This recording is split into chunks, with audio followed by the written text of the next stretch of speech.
Good morning. Welcome to another episode of Talk Nerdy to Me. One of the comments from last week was that they loved the shirt. They were cracking up, so I had to wear another funny, stupid shirt. So I am McLovin for today. It's October 10th. Good morning, everyone here in the States. Just a couple of quick things we'll touch on this week, and I'll also start providing some different tips, some ideas to start thinking about for not only for businesses, but for individuals as well to help protect themselves and stay safe out there. It's getting crazier and crazier every day. I could do this for 2-3 hours, but I'll keep it short and sweet. Again, that's going to be the concept of this. So I'll just give you some couple of quick highlighted stories, and that's it. And we'll keep this rolling. All right, here we go. So this was an interesting one. Facebook detects 400 Android and iOS apps stealing user login credentials. It's pretty crazy. I'm going to share all of this in the section below in the description, so you'll be able to actually see what apps were affected. So anything that I have on here, I'll share the links so that you could do more research and read additional information into this. Anyways, Meta platform. So on Friday, they disclosed that it had identified over 400 malicious apps on Android and iOS, and they were targeting online users with the goal of stealing their Facebook login info. So, when you go in to log in, it says like, oh, log in through Facebook. That was their goal. They were trying to get people to click on that so they could steal their info. So these apps were listed on Google Play Store and on the Apple App Store. And they were disguised as photo editors, game apps. They were VPN services, they were business apps, and some other utilities. So they were trying to trick people into downloading them. 42.6% of the rogue apps were photo editors.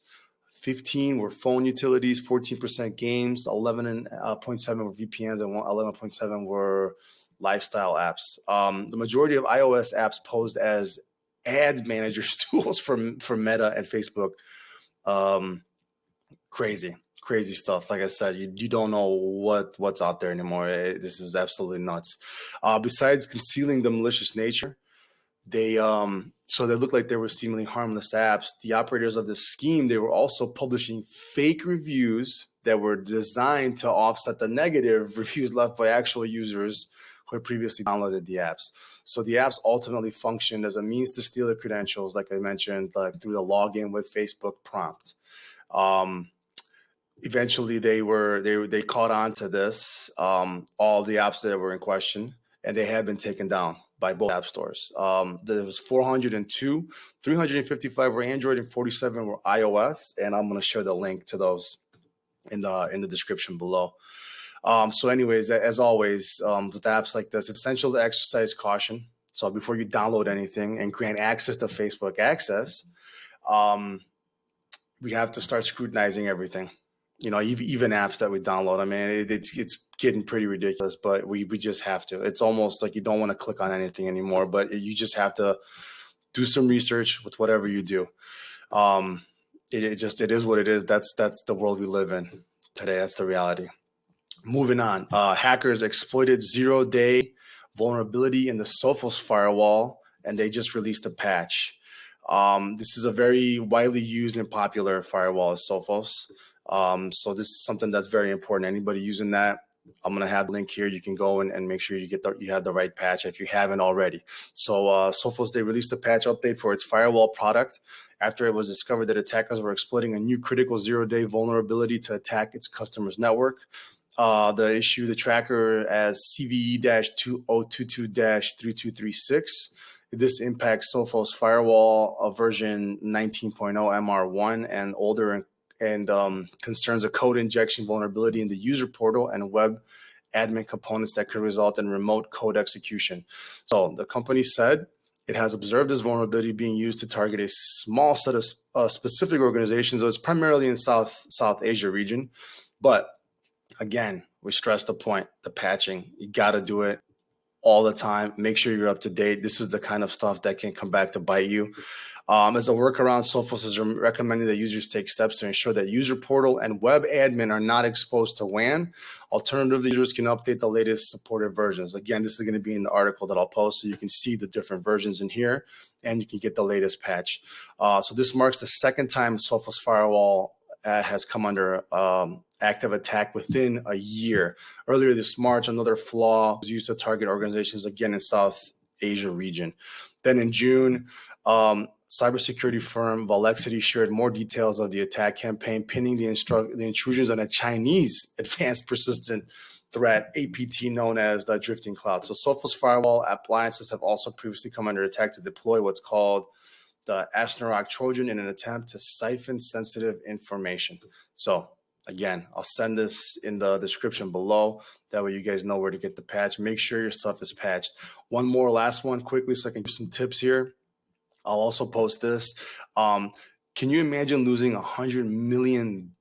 This happened to a bank. It was due to a Russian hacker. So the hacker is currently spending 8 years in jail for helping a criminal network steal 100 million from bank accounts through, and I can't believe this, 200,000 compromised devices. That's an insane amount of compromised devices. This just goes to show you what's the takeaway for growing your business, or even for a personal, just for your personal self, not to have all these vulnerabilities. One of the points that we stress to customers and clients in business is to have a multi-layered approach to your business cybersecurity. So what does that look like? One, employee training and defense. Employee training is essential. Training your staff not to click on links that they don't know. That's a lot of the vulnerabilities that we can implement a million systems, but if somebody gives up their username and password, it's hard to defend against that. So that's a key thing here is employee training. Defense, simulated phishing attacks, email sandboxing. If you do click on a link, it will open in a third-party server to make sure that the link is okay to open without you just opening and loading malware onto your computer. So those are the different things that we talk about with training and defense. Firewall, antivirus, anti-malware. The new antivirus, the EDR, endpoint detection and response. That like Sentinel-1 is one of the most recommended ones that we typically use. That's the latest and greatest antivirus, which is the EDR. Stuff like that needs to be implemented. Use firewalls. System patching must be done continuously. Encrypting your data at rest. Email encryption when you send outside of your organization. Backup recovery. Make sure you have backups, preferably daily if you can.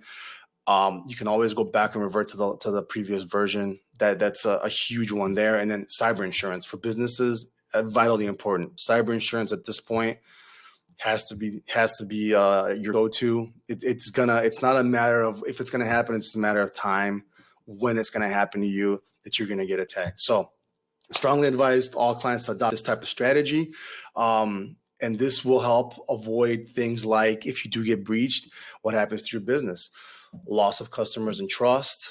Your local reputation is going to get damaged. There's a lot of high remediation costs if you do have a breach, and inevitably your insurance rates will go up. So as a wrap to this year, do yourself a favor, conduct a cybersecurity audit. If you need help with that, contact me. My information is below. I'll help you with it. We also offer free audits and assessments. There's tons of resources out there for this. Make sure you know where your vulnerabilities are, where your gaps are, and where you can protect yourself, okay? Anything you need, if you have any questions, definitely get a hold of me. If you like this type of information and news, please subscribe to this channel. I'll keep this updated weekly, and I'll try to provide as much info as I can. Thank you. Rumbleverse, have a great day, everyone. Talk soon. Take care.